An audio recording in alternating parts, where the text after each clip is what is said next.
going to go ahead and get started. This is an informational meeting. It's not an official select board meeting. That's why the select board isn't completely here to talk about the comprehensive plan. We had a number of applicants begin to get in their applications, and it occurred to us in the process that it made sense to at least share what the work would be.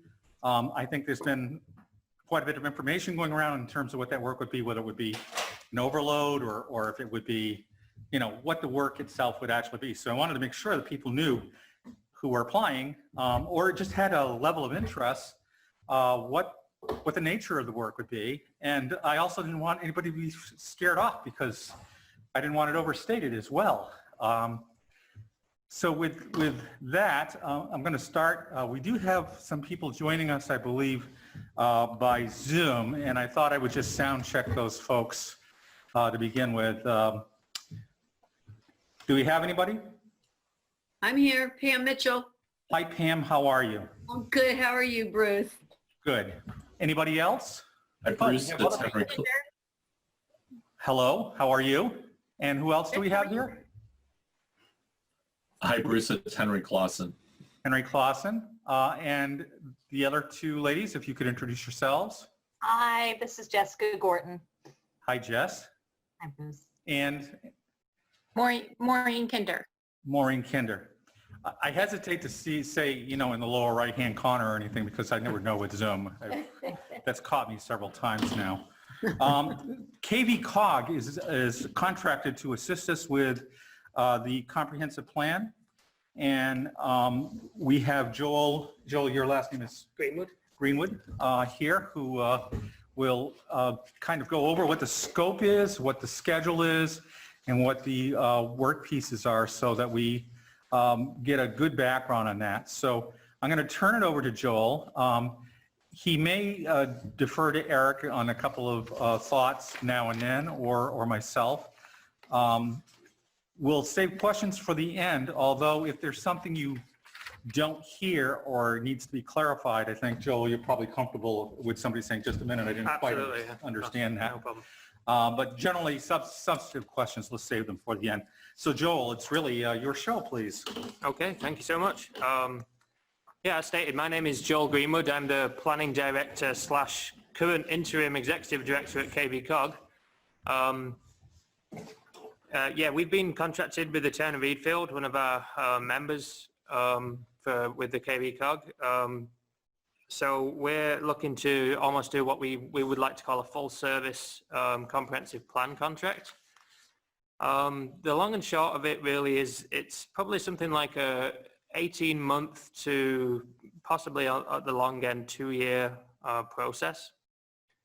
We like to think of it as a process that we basically do a lot of the administrative and the drafting and all the kind of things it's kind of hard to keep track of, like to actually pull the document together. But what we like to do is use the town and use the committee to inform all those pieces that we go into. So I guess I'll kind of run down, well, for starters, what a comprehensive plan is and what it isn't. For those that might not know, the town already has a comprehensive plan, which is, I think, coming to the end of its what we would call consistency status. Every 12 years, the state likes to make sure that towns have an updated comprehensive plan.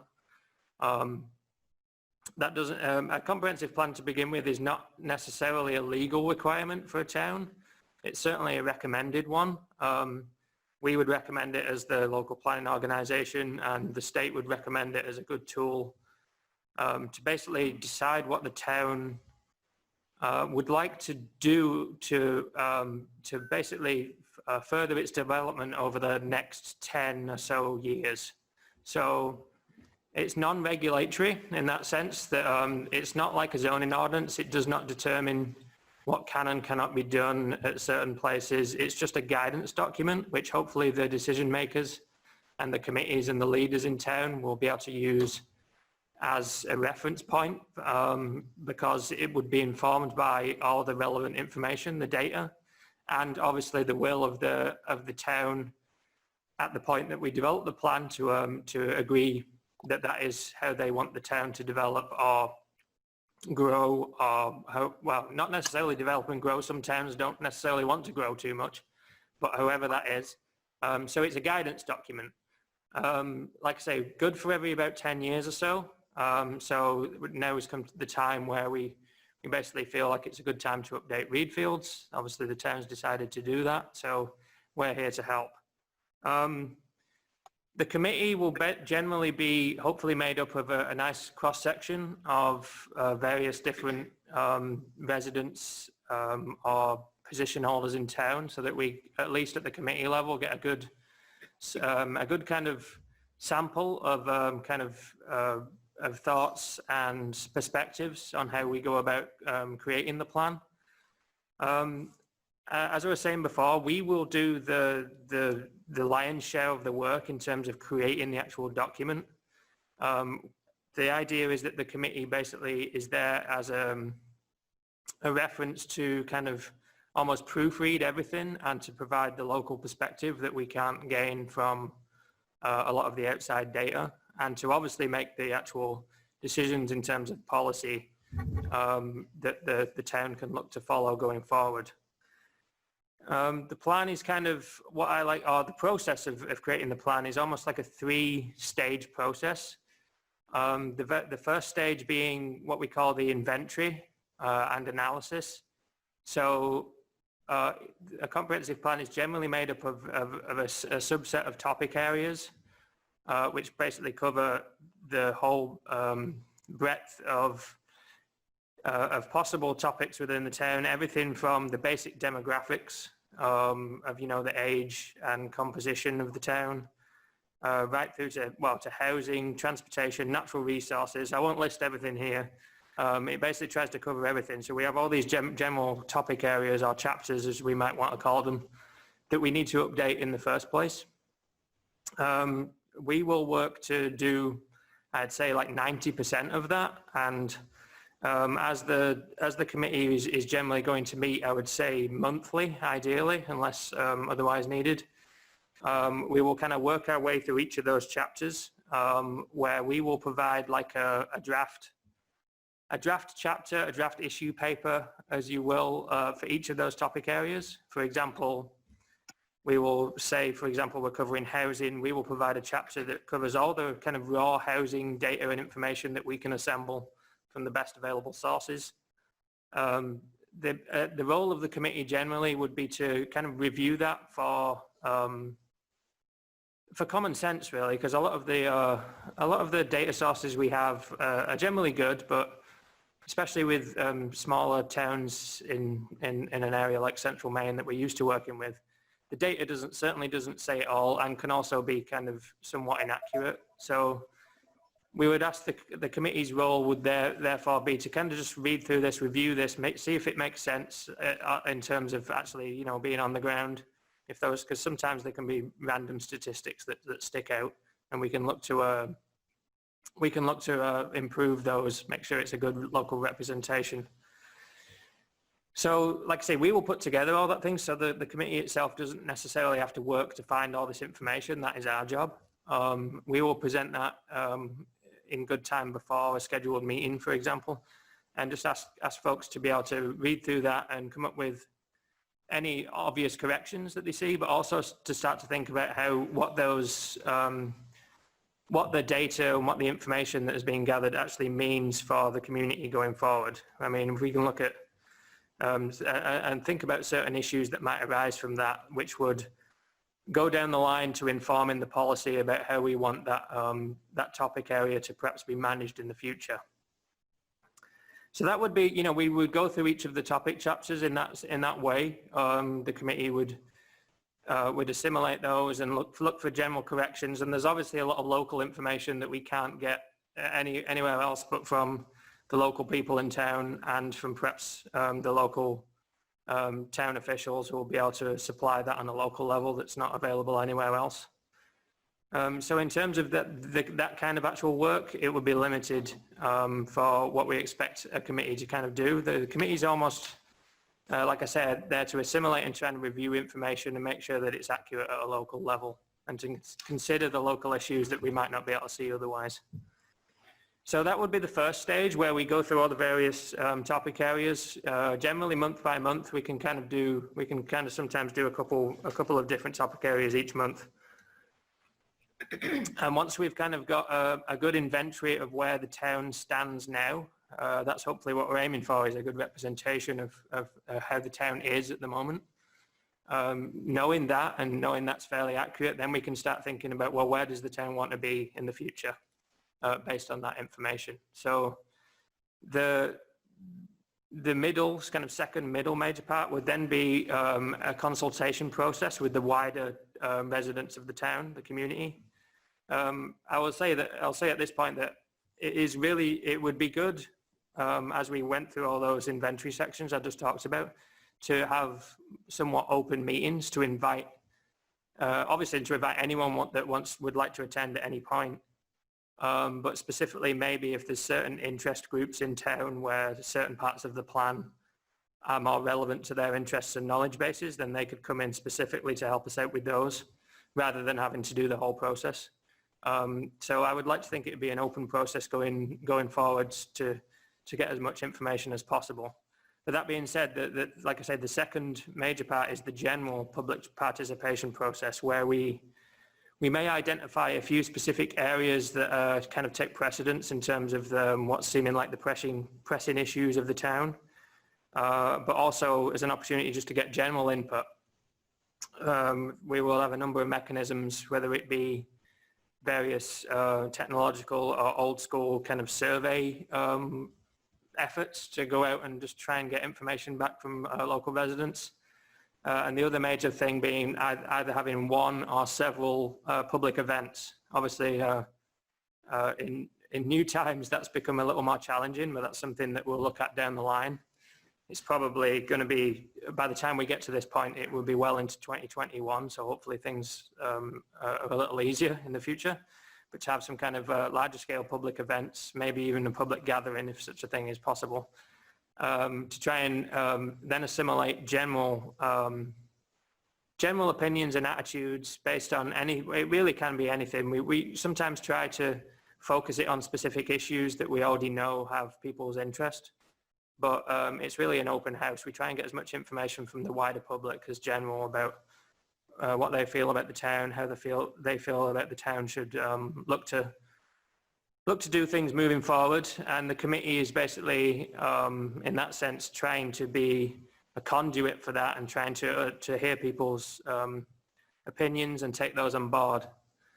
And with that being said, moving on to the third and final part of the plan, which would be the policy and strategy and goal formation.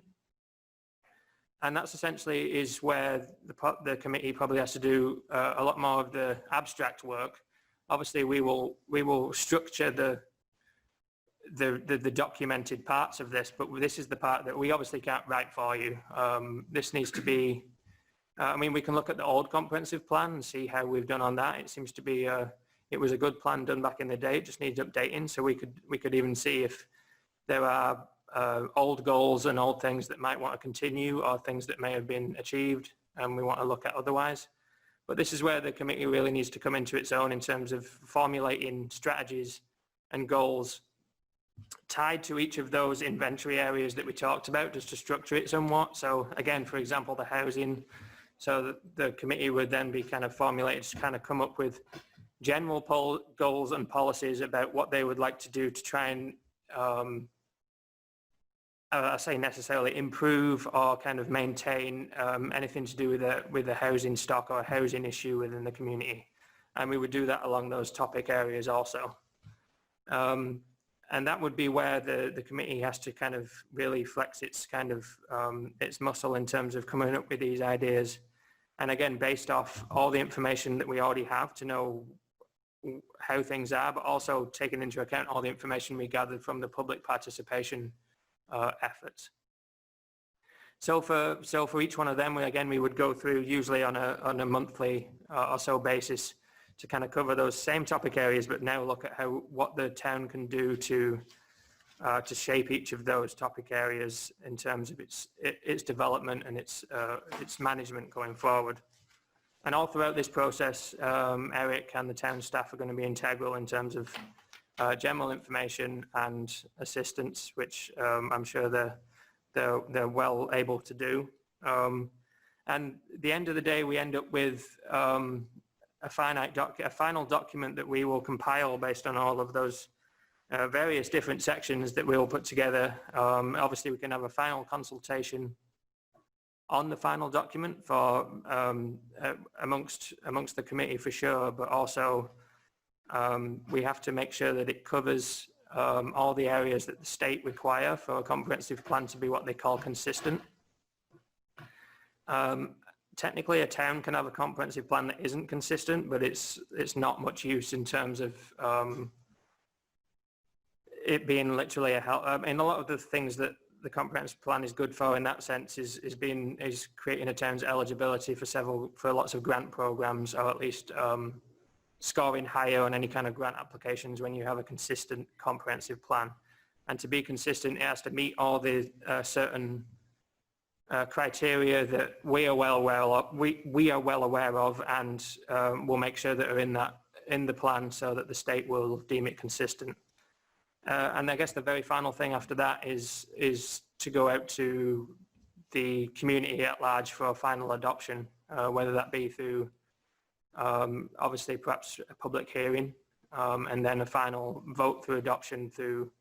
Eric, do you guys do that through a town meeting? We would do it at town meeting, but if Yeah. we don't have a proper town meeting at this point, we have basically a secret ballot. So it would all be done by secret ballot, which is, has its perks as far as getting an honest vote, right? Yeah, absolutely. So in terms of the overall time scale, so I'm just kind of looking at some notes that I made there. If we, for example, if we were to get started in the month of next month, in the month of November, which can provide its own challenges, obviously with the elections and everything municipally is very busy. But for example, if we started in November of 2020, we would probably look at a roughly 18-month schedule to try and complete it in and around May in 2022. And in terms of prospective committee members, like I say, the commitment would probably be roughly a monthly meeting. I would like to think no more than 2 hours. We can certainly put a cap on anything like that. A monthly meeting, a review of the information that we will provide, and just expecting everybody's input and thoughts about a lot of the information that we should be able to put together. So, like I say, we're not asking for anyone to having to mine kind of information and data themselves, unless, of course, unless someone is perfectly willing to do that. We're very welcome anyone who's may already have a lot of this information. I know we've worked with committees in the past, especially at various topic areas people have a lot more interested in. For example, the history. Some people are really good at coming up with lots of information about the history of a community, which we welcome and we love to incorporate into the plan. So, and then some kind of engagement, or at least an effort to try and get people to come out to or participate in the public input sessions, whatever they end up being. We can strategize about that, but we always like to see the committee at least trying to champion things in that way.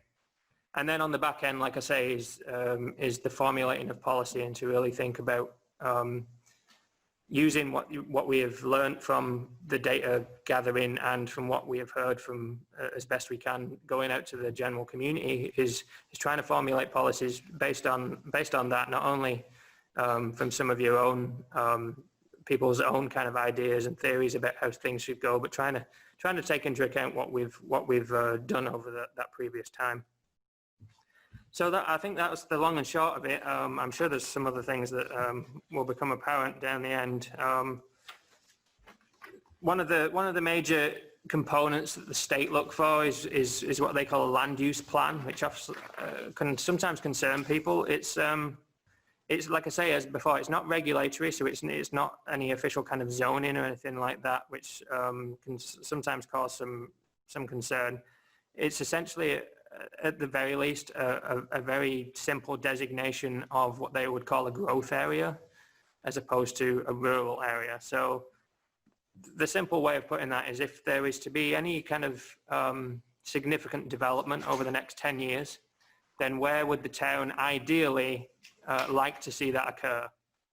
I mean, common sense and general good planning says that that would be in the areas that already perhaps have existing infrastructure to help these kind of things be, but that's the kind of the one thing that the state requires is that designation between a growth area and the rest of it being generally a rural area. And that's something that's usually fairly simple to figure out as well, but that's another thing to consider that the committee would have to make a kind of final decision on. And it is something we ask during public participation as well to try and help inform those decisions. So I think I've covered everything I could think of. I mean, I can talk about, I guess I can just list off the topic areas just so people get an understanding of that. The first one is generally just basically the demographics. Cover a lot of that is kind of come from census data. So we look at population, age ranges, housing stock, and so on and so forth. The next one is the economic profile or the economy. So that's looking at the local economy, the regional economy, and how that is operating. Next we have historical profile. The nice thing about that chapter is if it was well written in the old plan, it's fairly safe to say that as far as I know, history hasn't changed. So we can hopefully use a lot of that that's already been done. Again, we're always happy to update and expand that if people have a particular interest in history, which many people do. The next one would be transportation. We work in conjunction with the DOT to actually fund our work for that so that the town actually gets that chapter for free, or my time on that chapter for free. After transportation would be housing. That includes physical housing stock. It ties into the demographics to look at what the household size is and such things, and then hence thinking about perhaps what needs there might be for different housing going forward within the next 10 years based on people's needs. Then we have natural resources. So that's covering everything from obviously ponds, rivers, streams, habitat, wetlands, and so on and so forth. We have a lot of great information to do that from the beginning with Habitat service that runs from, kind of out of the state. They have some wonderful information and stuff that makes us map out where the critical natural resources are within each town, and obviously Readfield would have plenty of those. Tied into that would be agriculture and forestry, which is another chapter, and then recreation and culture. So what opportunities there might be for that. Then next would be public facilities. So that's kind of municipally owned and operated or otherwise kind of facilities that the town has. Finally would be existing land use. So looking at the current land use patterns of development, how those have occurred over the last, 20, 30 years. And then that would dovetail into the part I talked about before, where we look at future land use and see if there's going to be any expansion or particular development, then where those need to be. So I just thought I would kind of list out those topic areas, seeing as I've kind of referenced them so much. And I guess I'll shut my mouth for now and hopefully take questions. Hopefully I made sense. So let's do this. If we are televised this evening, because we wanted to make sure that other people can see this. If you would like to ask a question, please go to the microphone. I will advocate and make sure that people who are joining us via Zoom have an opportunity to ask questions as well. I'll start with the room, but then after everybody's asked a question, if they want to, there's 3 people here, along with select board members who chose to attend. We'll just go forward with that. Just one item. Joel and I have been referencing Readfield's 2022 comprehensive plan. That is in the select board packet that's downloadable from the website. So you don't need that for tonight, but if you want to reference that, that's yeah, fine. hopefully that kind of outlines a lot of the things I was talking about in generally in written form. Great. So do we have some questions? Just please introduce yourself. Hi there, Joel. Matt Nazar. Maybe you look familiar. Yeah, it's the mask. It really covers everything. Yeah, I know, yeah. Covers everything up. I guess the only question or thing that I think that I'd add is Readfield is a community that does have zoning right now. Okay, yeah. And the existing comprehensive plan is fairly detailed as to what about the land uses for the last 10 years that were desired. And obviously, the one thing that I wanted to add, I think, is that per state statute, if a community wants to have zoning, and I assume that Readfield wants to continue to have zoning, then you have to have a consistent comprehensive plan. So that is something beyond, I think, what we heard just a few seconds ago. That, Absolutely. it Yeah, will thank be you for that. important for Readfield moving forward. Thank you for that comment. Yeah, that really does. It's the legal and a consistent comprehensive plan is the legal underpinning for a community to have zoning. So thank you, Matt. That is a very, very important point that I missed. No. Great. Anybody else in the room that would like to ask a question? No? Let's go to Hollywood Squares now. And if you have a question or just a comment you want to share, please do just introduce yourself. I'm not sitting at a computer with Zoom. I'm looking at you across the room using a monitor. So just wave your hand or something, and I will trust that Bill will make sure that we take turns appropriately.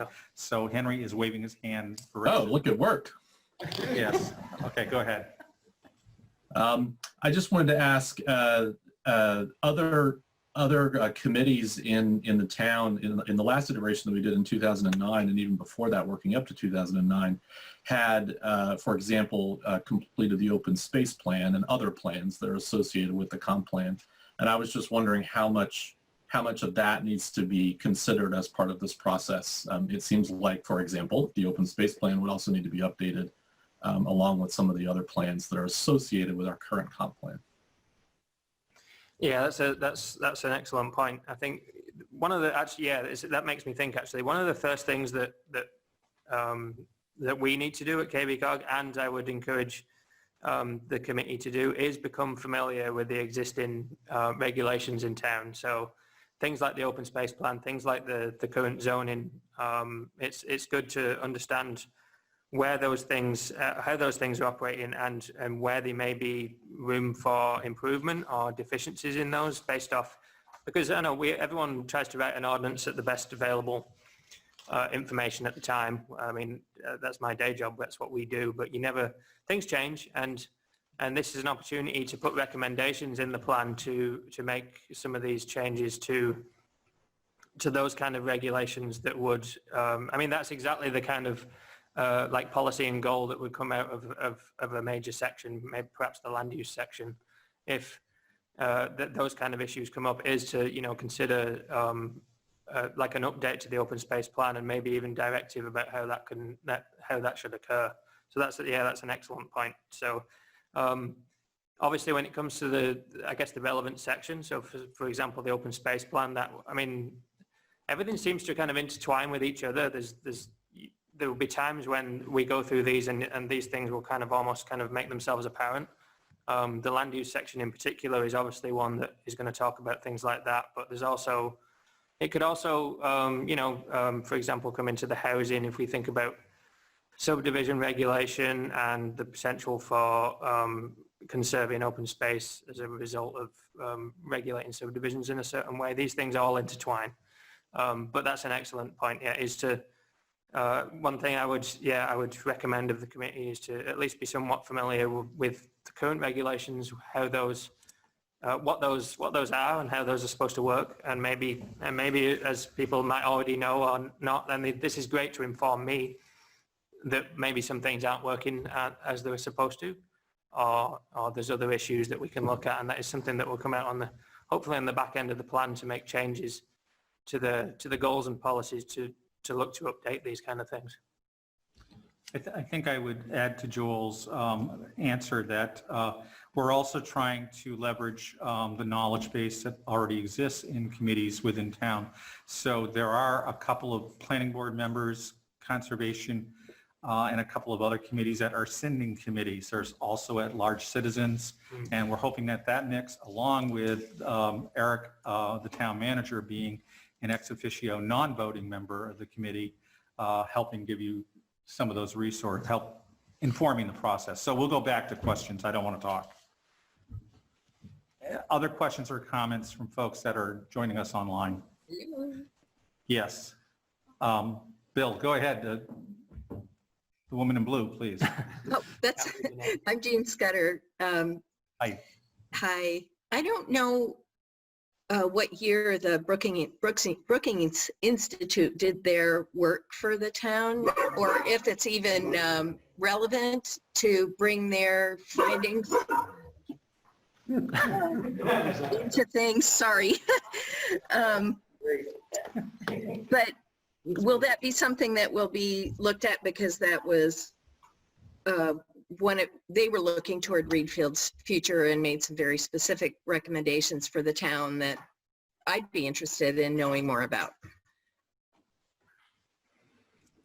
That sounds great to me. No, exactly. This is almost exactly the kind of information that it's really useful for me to get. If there's a lot of this work and thought has been done already, then that makes obviously that makes sense that we can use that and piggyback off that. If it might even make all our work a little easier if a lot of this work has been done and talked about. I would love to see the results of that and make sure we certainly incorporate it, so we're not duplicating things that were done too recently. Yeah, I appreciate that. Thank you for bringing that up. Yeah. May I just ask what constitutes too recently? If it's 10 years old, is that old, or is 20 years old? I think in this, in terms of the comprehensive plan, I think we're updating a plan on a 10-year basis. So anything older than 10 years is definitely old. Okay. I mean, it'll probably still have some value, but yeah. Yeah, I think if we're looking at this, the kind of 10-year chunks, then 10 years is kind of out of date. Not that it doesn't have value, but Right, but it might have a different type of value yeah, than absolutely. something that was more current. Or it could show continuity.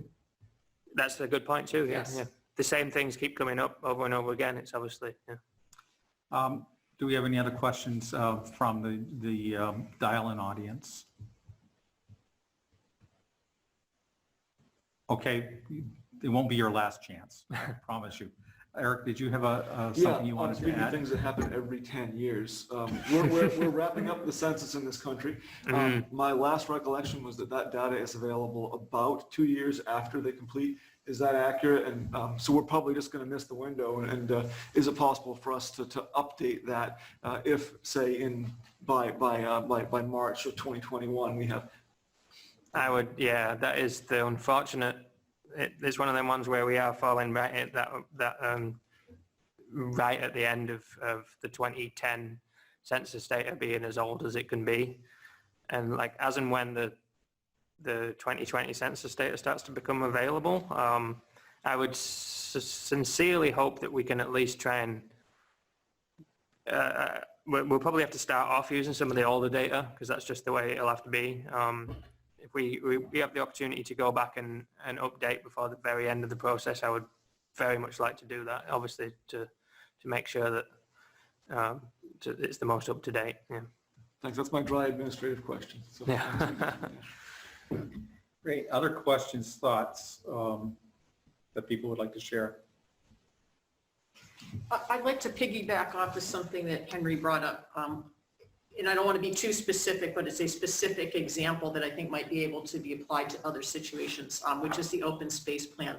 I don't believe we have one. I think it's just part of the land use ordinance. It was recommended in the last comp plan, and we put it out to town meeting vote, and it was turned down. And so it may still be something that people are interested in, but I think that's part of the process, right? Is that we'll discover things that may have been recommended that didn't happen. And then do we want to include them or drop them? And that's the community discussion. That's not just the discussion of the committee. Is that correct? Absolutely, yeah. I mean, obviously the committee will be discussing that, but if that's something that's already been part of a community-wide discussion, yeah, it does. I mean, the idea is that the plan is supposed to be a good guiding document that's based on the best kind of available information from the whole community. Yeah. And it is making that balance between having a good committee that's willing to do it for starters, because it is quite a task to take on a 2-year project. but also to try and the committee is of course allowed to put in its own opinions and ideas, but hopefully the committee is open to, to seeing that wider picture from the all-round community and making sure that the plan reflects that. Just because it didn't meld into something from the last plan doesn't mean that it might not be appropriate now. Absolutely, yeah. I mean, we could Right, we could even examine that and see perhaps why what the overall feeling was and why it didn't pass vote, for example, and see if we can tackle those For my issues. edification, those two elements that if I recall from just surface reading of what happened is, I think the town rejected creation of an open space reserve fund or set-asides or development fees. Yeah, so we do have an open space plan. We don't have an open space You fund. didn't, because creation of that fund was a separate step that didn't have public support. Okay. I think the impact fees were a big part of that. And impact fees, impact development fees were also Yep. folded into it. Okay. So I guess I'm just trying to get out or work down to the fact that we really need to drill into these things to find Absolutely. out what existed, what still exists, why it doesn't, if it was supposed to, and then not be tied to it just because it was there. Absolutely, yeah. But don't throw it away just because it didn't pass, so. And that's a perfect example of the kind of things that I would, without having the direct local input, I mean, I would have no idea about it. I can go away and write up the statistics for this, that, and the other, but having a committee and the staff involved in this process is obviously where all these things come up that are actually probably a lot more important. So. Great. Are there additional comments or questions from the floor here? Are there any from folks who are joining us via Zoom? No question is I've got one, Bruce. Yeah, go ahead. This is Henry Clausen again. I guess I would just, it's sort of more of a comment. I guess I would say that, just looking at, I was involved in the last process peripherally, and as I was on the planning board at that time, and I remember, it was a really great process, but I would really encourage this process to be really creative in how it seeks public comment and how it exposes the public to the process over the time frame. I feel like there's a lot of room for improvement for communication. I think particularly with more modern technology today, I would have thought that we could probably consciously try to improve on that, and perhaps with the goal of garnering more exposure for sort of the thought process of the greater community rather than just a few. I realize that it's maybe not an attractive process to some people, but I do think it's important to really try, the town to really try and garner as much exposure to the process as possible. Yeah, and I mean, I would add that the entire process is designed as a public process. All meetings of the committee, the Comprehensive Plan Committee, are open meetings just like select board meetings. And the select board itself is asked that they be informed quarterly as to what's happening. So there's an update process as well. And we do hope that as it rolls out, that there would be communication using the town messenger and other items of that nature to make sure that we keep a constant flow of informative dialogue going. Other questions from folks that are joining us via Zoom? Don't be shy. Anybody else in here? Eric, you had a comment. Just to follow up on Joel's, or on Henry's question, Joel's response. You're actively working on comprehensive plans. KV-COG has I think, is still ongoing with a couple through the pandemic. What outreach and creative means have you seen to try to get people engaged and aware and understanding and participating? I'm really curious about what we can do and need to do over the next 6 to 12 months, because it's not the best time to be doing this. I want to get broad public input. So what have you seen other people do? Well, we're really just in the process of figuring that out, and it is something that we're really we are looking at now about these different methods. And I think even, I mean, a lot of it has been difficult in terms of the reduction of the potential for large in-person meetings, but I think we've started to see some opportunity. I think especially now, almost 6 months in, people have become by necessity a lot more used to things like you folks are doing now, to be able to zoom into a meeting, to be able to give their opinion in a way that not just turning up in the room is able to do. So that's almost an opportunity in a way. If we can make committee meetings, not just committee meetings, but all our public participation efforts to be both, digital, virtual, and in person, it actually probably gives us a bit more of an opportunity to reach more people than we may have even done in the past if we would have just had a standalone event. So there's, in a way, it's almost created an opportunity perhaps to have more avenues for people to get involved on an ongoing basis, or even just as a one-time basis if they want to. If we can, obviously the technology exists now and everyone's somewhat more familiar with it.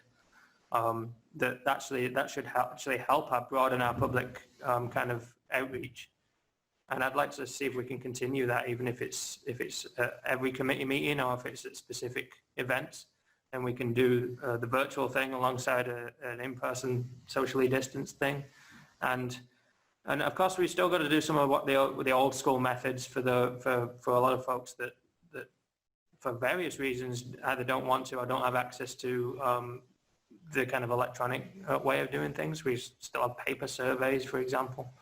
But it's something that, we're fast learning that is now obviously a changed world, but I think there's some opportunities in that as well as the obvious constraints. Yes. Speaking of that, obviously one of the things it sometimes can take is some money to be able to do some of that outreach. I guess the question that I have is, obviously we'd have a contract with KVCOG. Is there any budget beyond that? Or is the entire comprehensive plan budget dedicated to KVCOG? That portion is, we don't have a supplemental yet. I expect that through this budget process, we'll be allocating some additional funding for that. But we do also have administrative funds for mailings, for special outreach.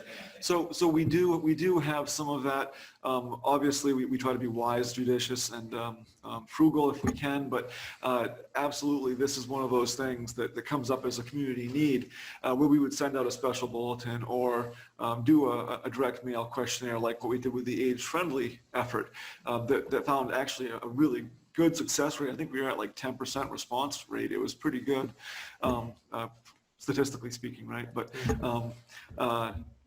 so yeah, we definitely have some resources, but we're always on the lookout for more. And I think that, again, some creativity is going to be necessary to get some of this input. I mean, we have the trunk or treat coming up for Halloween, and I'm hoping I can put up a flip chart and ask people when they're coming by, like, well, this is, what do you think would be good for community and public, community and social events in town? And just kind of, using opportunities like that have low cost, but potentially high yield for a target group. So I think that throughout this, we're going to try to be responsible with the dollars, but we do have some available. Yeah.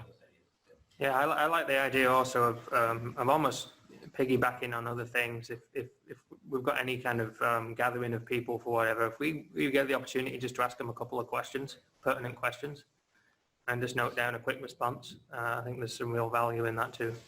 Well, and we're involved in the beginning stages of a really major fiber to the home network development here in Readfield, and we really need to get input from like 70% plus of our residents.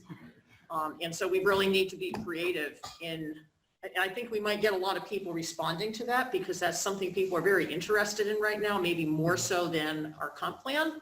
Yeah. But we can piggyback those together. That's exactly what I was going to say is, to put it fairly bluntly, is to, if you can get people's attention with, for want of a better word, a controversial or at least a topic that people are already engaged with, that they feel engaged with. If we can almost use that as an in, so to speak. When we do the public participation events, we usually do try and focus it on at least maybe one or two specific topics, and we usually try and pick those to try and see that we will get the most response from.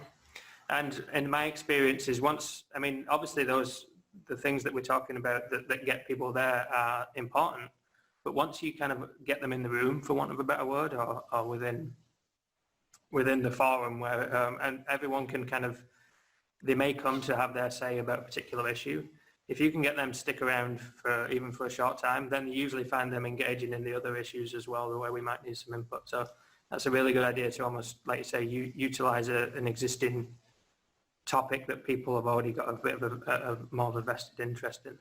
Well, we've had a lot of people turning in absentee ballot applications, and we'll be returning them, and we'll have people voting in November. So those are some opportunities to have that additional outreach by staff whenever someone's calling the town office. Are you signed up for email? Do you have a cell phone for texting to get messages from the town? I think if that becomes kind of a norm of what staff does, at least people who are already contacting the town for something we can grow that. And they may not ever respond, but at least they're informed. So then people have a better feeling. I'd like to go ahead and close out with any additional questions or thoughts. Yes, please. David Trinnell, Kensal Road. I appreciate the select board making this process take place. I think it's absolutely critical for an organization our size. And I want to segue from something Henry said about finding excellence in community input. And I'd like to take that to a higher level. And I would hope that the select board and the chair of this comprehensive plan updating committee and the members themselves would challenge themselves to not simply update, which sounds like a routine kind of template process, but to come up with or to produce a comprehensive plan that would be considered a model for communities in the state of Maine. I would like to hear more about that and how we're going to hold ourselves to a higher standard. And there are a number of other things too that the committee must do to assure that it's not simply a guide. In other words, nice to do kinds of things, but it's more like if you Google comprehensive plan evolution, you see that more and more people are focused on comprehensive plans as blueprints. And if you think of the use of a blueprint in, say, Bath Iron Works, they may not follow one blueprint, but they'll modify it, and then they treat that as a blueprint, as almost, like a Bible. So I think there are a number of things that we can do to make this an absolutely outstanding process and ultimate product. One last idea I'll share with you is called hardwiring excellence. And it's a concept that within an organization, you develop those processes and procedures and problem-solving approaches and scripts for staff and things like that, so that excellence always flows through the organization as reliably as flipping a light switch in a room. And I just leave you with this thought. If you read our current comprehensive plan, the goal section is A+, but it's lacking a clear vision statement that would motivate people. It's lacking a clear mission statement. I think they assumed that the goals were the same as a mission. But there's this lack of hardwiring of the goals to success and celebration. And so those are just some thoughts I wanted to share with the select board in particular. Thanks. That's really quickly, that's an excellent point. The challenge is moving from the completion of the plan to the implementation of the plan, which is often where things can become difficult. after a 2-year process, a lot of the people involved are probably rightly quite kind of almost burnt out on things. But yeah, making sure that the finished plan becomes an action document and moving through to actual implementation is a really key part at the end of the process. I appreciate your comments there. Thank you, David. Any other comments? We'll go ahead and close this meeting. I do hope if you joined us and you are interested in applying for the committee that you will go ahead and do so. We do expect to try to appoint the majority of the committee, I would say, at the next select board meeting. So thank you, and that's it for this evening.